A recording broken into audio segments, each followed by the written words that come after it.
Hey, good morning. It's Dr. James. I do hope and pray this message finds you and your loved ones peaceful, thriving, and well.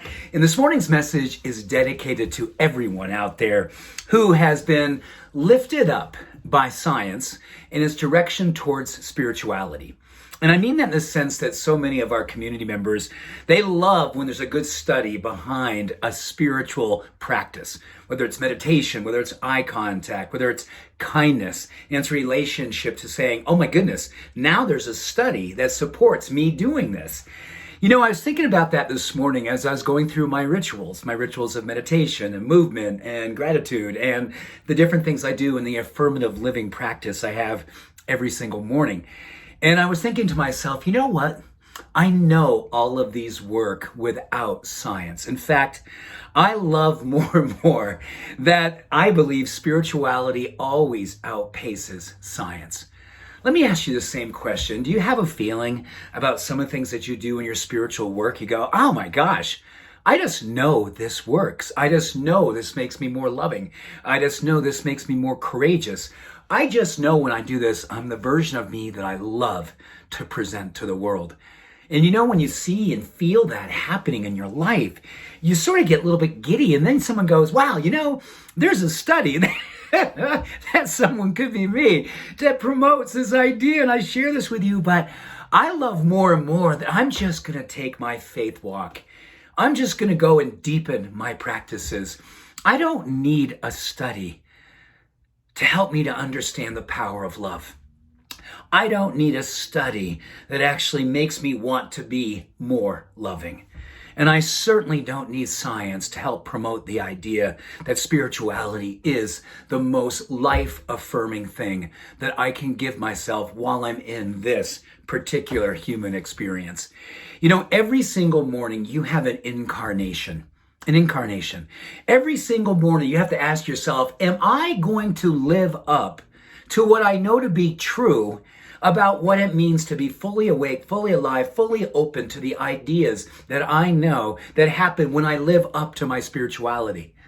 Or do I need a study that goes, hey, you know what? You should be doing this because it does this, this, and this. Or can you and I actually realize once and for all that spirit's never held by precedent? That you and I, every single moment of our life, get a chance to incarnate and grow and say, you know what? I am not going to grow old before my time. I am going to live up to the youthful nature that is this incarnation in this moment. And I'm going to lean into this moment. I'm going to give myself permission. I'm going to channel the divine energy that wants to come through me, in me, and as me. And I don't need science to tell me it's good for me because I feel good being in touch with God. I feel beautiful being in touch with kindness, compassion, acceptance, inclusivity, openness, and all the practices that now science say are good for us. They've been good for us forever, long before science.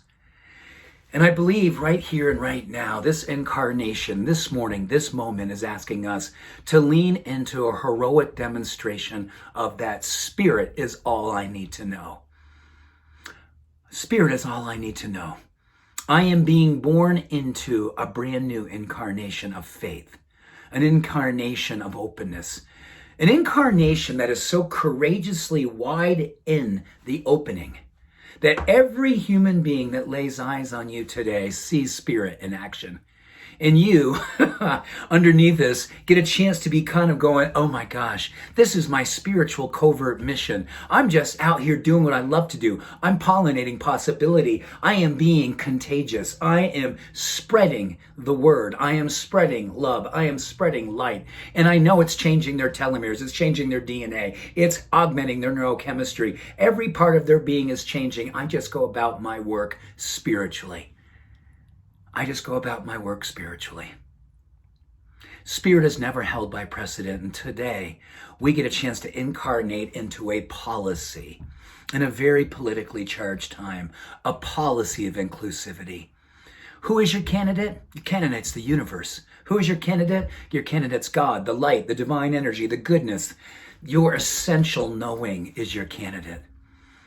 The source of all life, the source of all that is good, the source that is all awakened. You want to transcend political lines? Remove the line, blur the line. Be so beautifully awake to your power and your potential that your policy becomes your opportunity, the opportunity to change the world.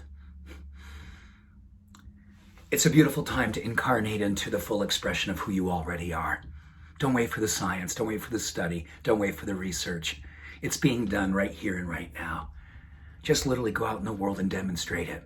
You'll have all the research you need to know. Watch what happens to people around you. So with that, I'm watching you. I stand with you, and I love you. Peace and blessings. Bye for now.